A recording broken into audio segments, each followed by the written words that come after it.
Vita karainye tafarak zatstakewe ano inanzengi madamwe unangini taminaka tsisira nanzar natono was tivita nano inanzengi mbala za kwa nankaratinge ano ulchi nanzare na vita ni vadi badi kenye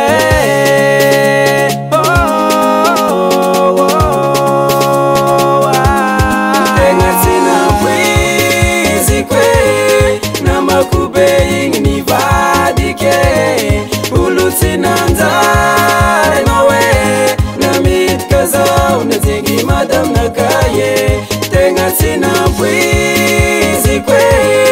na makube ingini vadike ulu sinanzare ngowe na mitkaza unatigi madam nakaye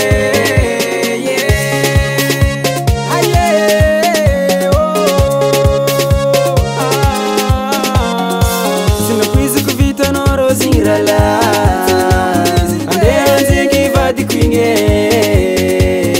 nama kubekara no yuma seki mande mamitaka tina mpuizi kwera no tono inye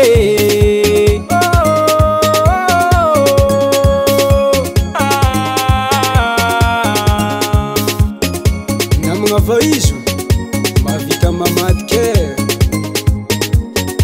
ravulankom nonga manumbu kunyana tika tika marad sacheno ni vadike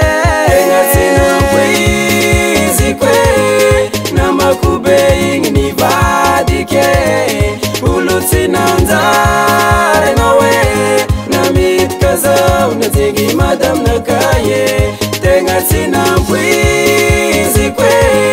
na makube ingini vadike uluti nanzare nawe na mitkaza unatigi madam nakaye Zay alofu yeba say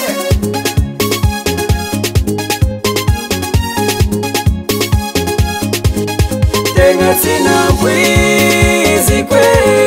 na makube ingini vadike ulu sinanzare nawe na mitkaza unatigi madam nakaye tenga sina pwizi